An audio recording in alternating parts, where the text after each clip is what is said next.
Welcome to the Narrowboat that James built. Hope you're well. Thanks for joining me. I've got the kids on board tonight, just the twins. So I've made the boat all ready and like they're sleeping in my bedroom at the bow. So I've got the fire lit and kind of getting the heat down there at the moment. I've taken the canopy off the back here, so I've got somewhere to be tonight for a little bit. And also the weather looks really good tomorrow morning, so well for all day tomorrow, so we're going to be going out cruising. But I thought it'd be nice to have the canopy off tonight so that when they get up in the morning, open the door and it's all like looking nice. So the plan will be to no doubt get up pretty early, because Florrie wakes up pretty early. We'll go and make use of the time, go down, it's only about a 5-minute walk down the towpath to the bakery, get ourselves a little snack, something for lunch for maybe, and then we'll come back to the boat, muck around here for a bit and then get cracking. We need to move the boat really. I mean, I'd like to get it at least to the Grove, and at that point it'd be a nice little place to stop for lunch maybe, and then see how we're getting on for time. But really after the Grove you got a nice little bit, and then you got the little bit under the M25, and then you're into Kings Langley, or the lower end of Kings Langley, which would be pretty good if we got there, to be honest. That'd be very good. And my dad's on hand to give us a lift back, because Kings Langley would be a little bit too far with the kids and the bike and all that. So that's the plan. The twins are asleep in the bedroom. It's baking in here because I had to get the fire going so it's nice and warm in their room, which it is. So they're having a good night's sleep. Before they've been to bed, Arthur said it's more comfy on the boat than it is at home. So happy days. Anyway, I'll see you guys in the morning.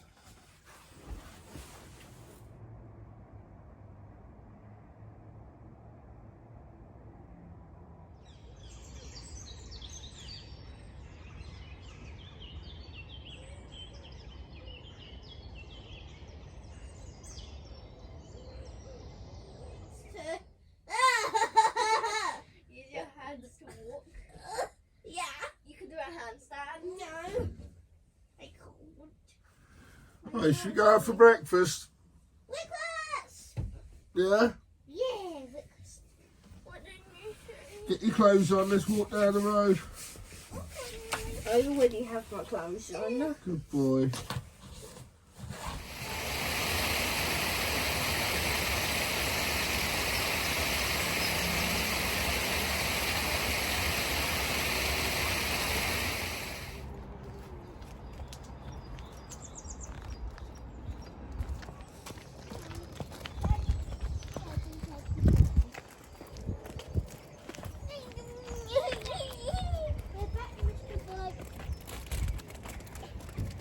If I was gonna get on, I was gonna put that there. But what I don't, That's what I do. I put my stuff down there first and then I jump on. I charged my laptop last night and it took all the remaining power out of the EcoFlow River. So I'm now going to plug that into the solar panel and see how much I get out of it today. What are you doing? You watching a program or something? Yeah. What, on the internet? Yeah. Yeah. Sweet. So you got internet? Yeah. Yeah. Excellent. How's that bag of Haribo's working out? Good. Good. Okay, we're off. Beautiful morning, it's about 10 o'clock. Got Florrie sitting in front of me on the gas locker. And just got to go a little bit, maybe about a mile, and we get our first lock, which is lock 77. And that's the one at Casbury Park, so there'll be probably quite a few people there gone goozling. Arthur's used the facilities already. Luckily I had prepared it this time. Oh, this is beautiful.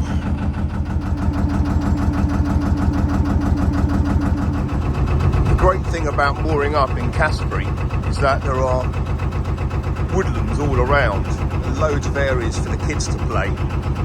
Unlike a typical towpath where you've just got like the towpath and a hedgerow or something. This goes on for miles.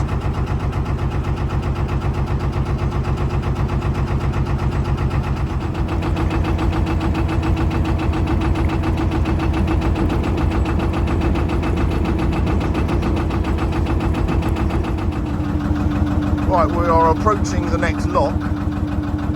There's a boat coming through, which is a positive sign that it should be set in our favour, which would be a right result.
Okay, we're going this way.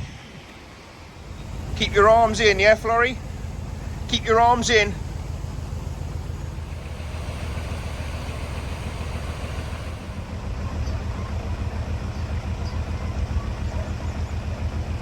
That's it. Good girl. It's only 12 tons, Florrie. You can hold it. Yeah. Right, let's get this lock opened. Good girl, Florrie, well done. Right, back on the boat. Hands in, Florrie. Right, that's lock 77 dealt with. I'm just going to pull up on the other side of this cafe boat and close the gates. And now we got this next stretch to go to before we get to the lock of doom, which is lock 76, which is the one I had issues with, shall we say, last time. That's a lovely mooring there. I've got to remember that one at the end of that lovely verge. Oh, I've definitely got to remember that.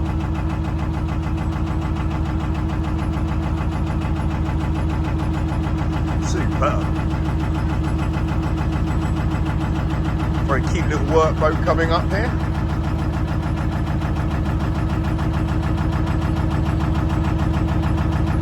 One of those 12-footers. Oh, this is not good.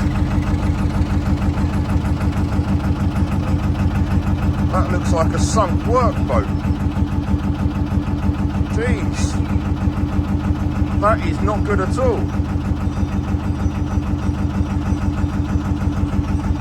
That's Ben. Ben is someone I've met on Facebook a few times. I've seen him in Burko, and he goes up and down the canal salvaging stuff. And it looks like he's obviously here to pick up bits from that mess. Whoa, that is not good.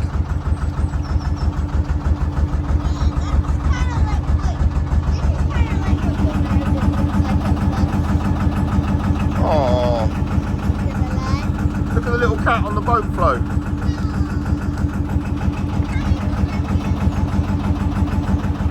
There's a boat just coming out this lock, so that's rather good timing for us.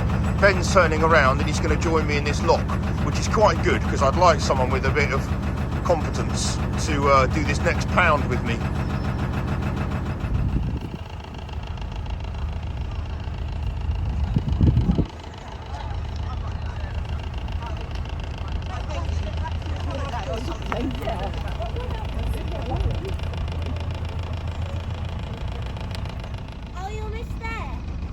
No, not really, my love. A little bit.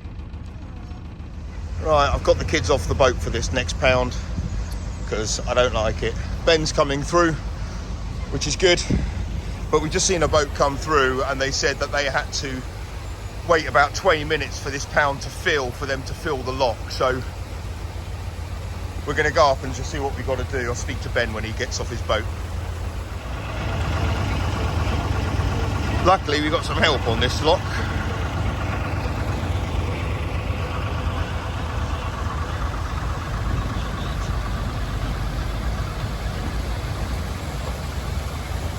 It's like they're dressed in different seasons.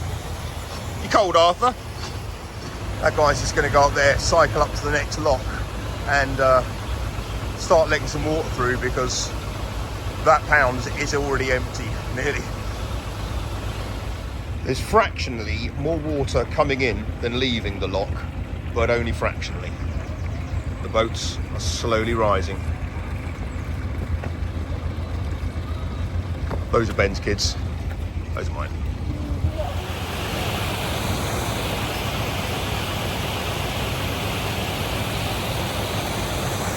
can see how much the level's dropped in that pound there. So now he's going back up and filling the top lock, the top gates, opening the top paddles, and just basically got to refill this one and end up filling the lock chamber.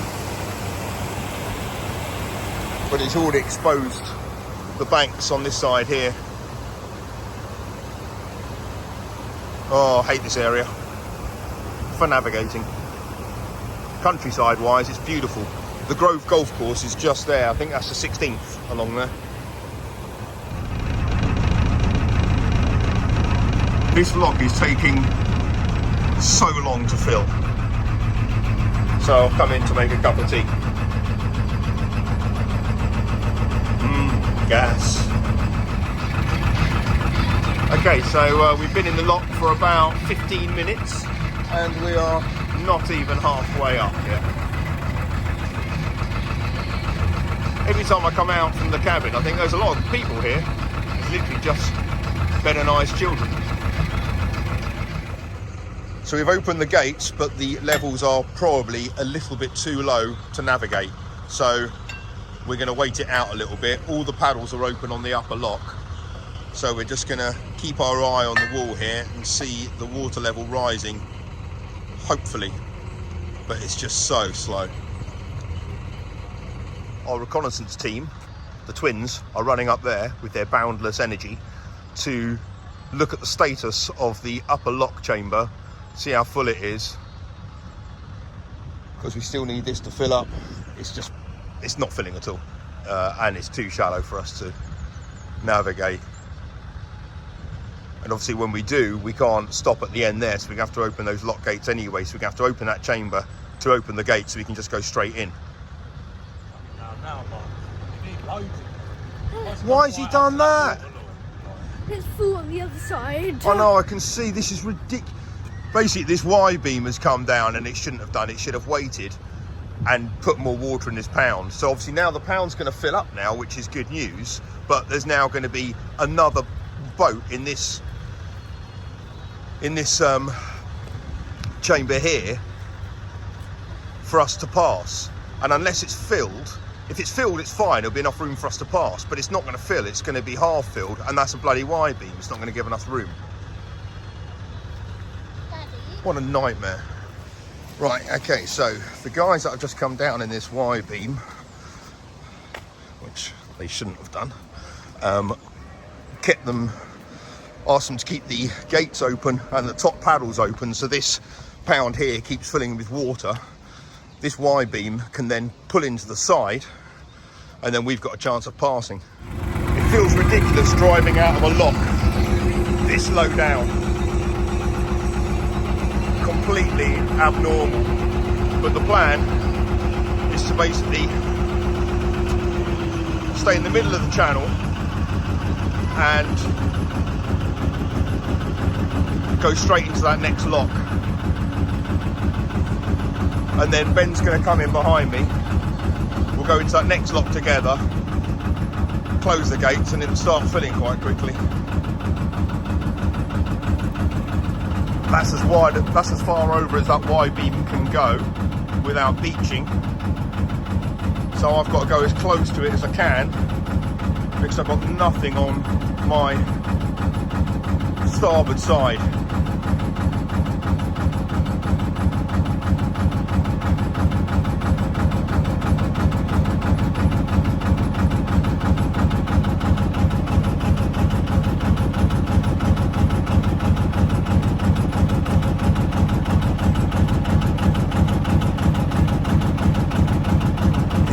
my imagination, but the rudder seems a bit restricted. You alright, mate?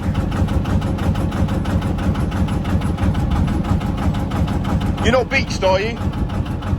You're beached? Yeah, okay. Right. Shows you how tricky this pound and locks are. Oh, this is so horribly close.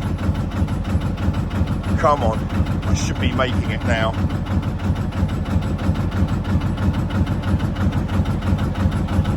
Get into that lock, tie up, and wait for Ben.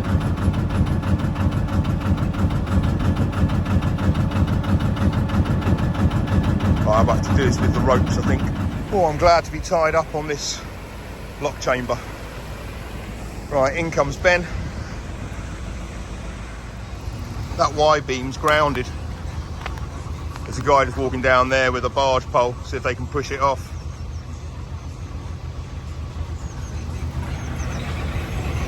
But Ben and I are in.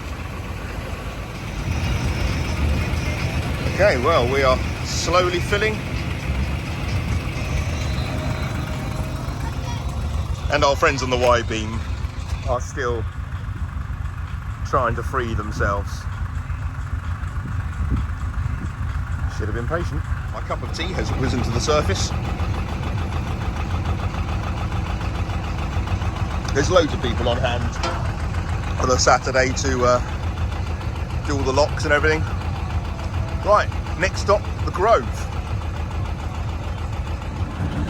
Well, that's the last of the Canterbury locks dispensed with. Ooh, feels nice to be on a water-fed piece of canal again, and away from those really leaky gates. And this next section we're coming up through is just so beautiful. It's the prettiest part of the canal that I've done since leaving the Leicester arm, I'd have to say. I've just bumped into Lloyd, who's a fan of the channel, so I'm just pulling over so we can jump on for a little bit whilst we cruise through this pretty part.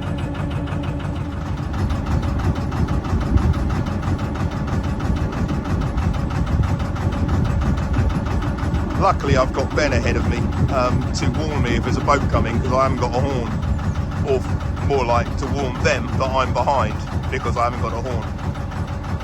Well, I have, I just haven't connected it yet.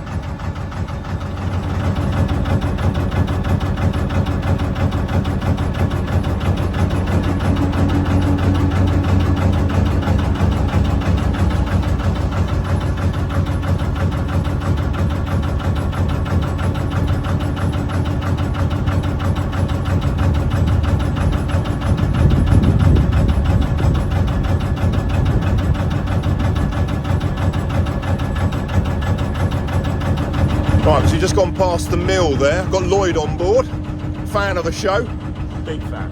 Oh, there we go. And we're going through the pretty part now. Look, there's the Ivory Bridge. How nice does that look? That's pretty. Well, all of this is really special. Isn't it just? Being on your boat from the start, James, is incredibly special. It's a real honour to be on here, and yeah, this is by pure accident, everybody. Wasn't intended. Well, it's nice to have some company. James, what a man. It's nice to have some company, even though I've got the twins on board. They're sitting in the bow bedroom on their bloody machines. Anyway, oh, look at the Grove, man. Look at how nice does that look. Oh.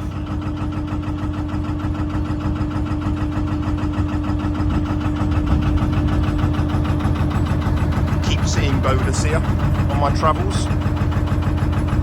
Well, I do remember you commenting on that bit down there, that when you went that direction, that little Yeah. Wolfie being on the side. Yeah, she was down there last time.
back of this area. You see the canal does a kind of a big reverse S shape, and this is the last big curve.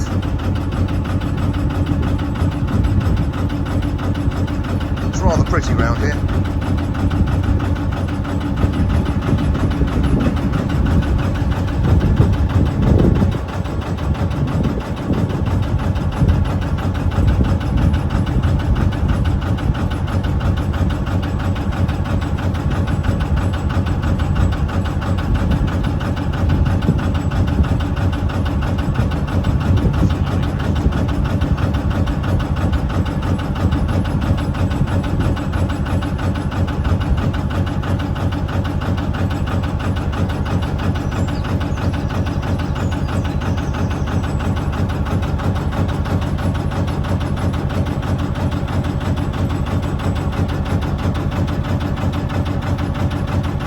The view from those gorgeous gardens, as if the house and the garden isn't nice enough, their view is of that gorgeous bridge.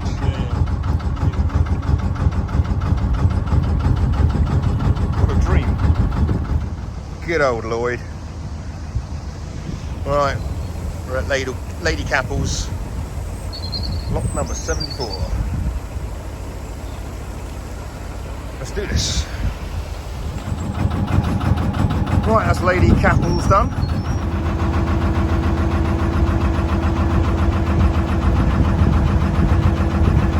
This bridge signifies that we are approaching the M25. Bloody boaters.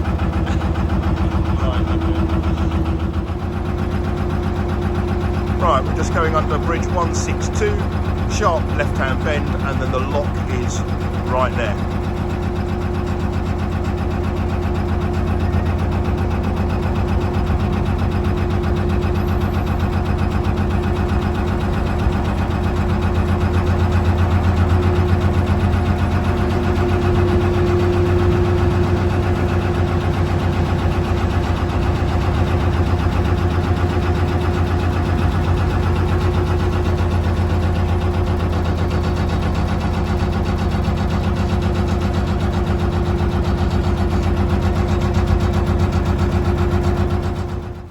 That lock there is taking a while to fill.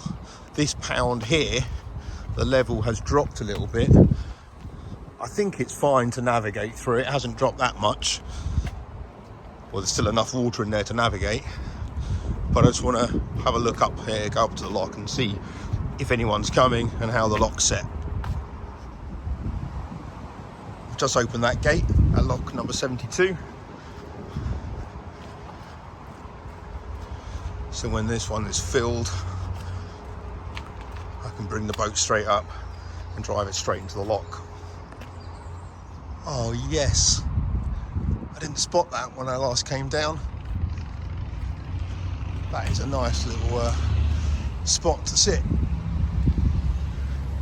Talking of nice spots to sit, Lloyd's found himself one. Right, Lloyd's just finishing up on that lock there, and I'm going straight into lock 72. We're going to go through that and then probably moor up. I don't know if I can get my car anywhere close to here. It's not too bad, but I think the towpath's on the wrong side, so we'll see where we are. But I think Lloyd's going to disappear because he's got his bike down here and he's going to cycle back to Watford Junction. It was lovely. He came up to see me today on the off chance I might be taking the boat out, so that's nice. And actually, literally just a minute ago, someone just commented on my Facebook page saying, with a picture of that sunken boat, that workboat that we just went past, saying, "Oh, James, you might see this today. It's just upstream from you." And I just replied back saying, "Mate, we've literally just gone past it." Love how the community works. I'm going to stop for lunch soon, and I want to find out how that solar panel is getting on charging the little EcoFlow River. Those two panels charged my leisure batteries by 9:45 this morning. Happy days. Okay, we have nearly filled this lock. What if you eat a sausage at lunch? Wait, no, you already have a sausage. just in a little bit. I'm looking for somewhere to moor up here, basically, because I'm by this bridge. I can get my car here. But we are about to go past on the right-hand side of that stunning house that I saw when I came down here the last time. To say this is pretty is an understatement.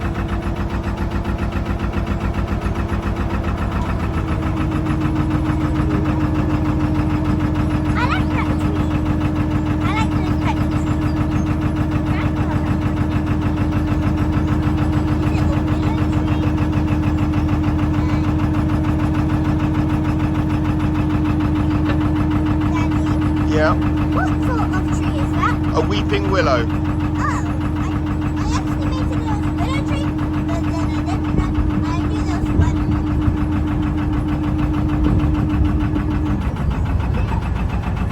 Hands in. Crash.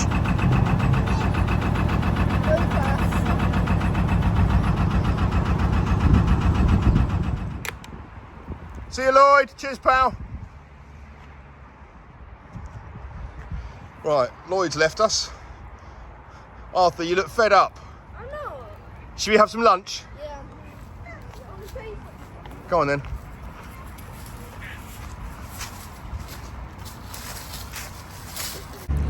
Boat's down there. We're just going to walk up here to the King's Head, have some lunch. We're just showing everyone. Slide. Oh, so you speed. Guys, off the curb. There's like a house under it. Is there? Whoa! At the curb. Up and look. Whoa!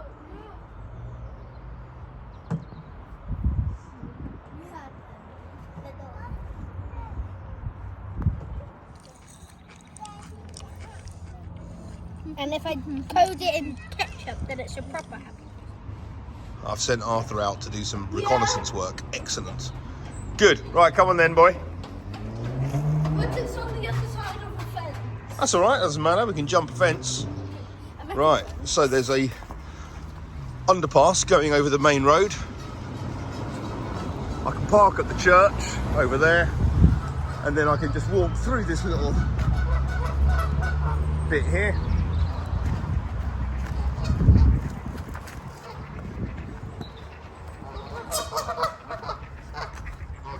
And here's the boat just here. That's a decent little walk to the car. Right, just got back after lunch, thought I'd check on this. The sun's pretty much gone, well, it hasn't gone in, but it's pretty shaded where I am now, so it's hardly chucking anything into it. But I got 68% out of it. Happy days.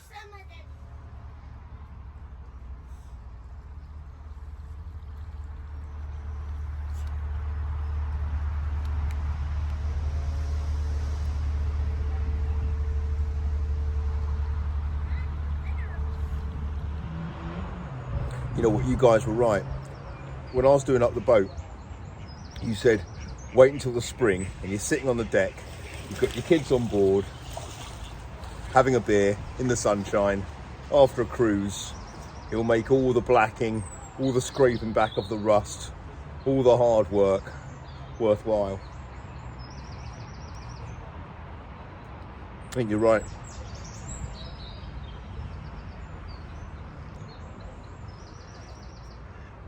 Don't uncoil it. Now coil it back up.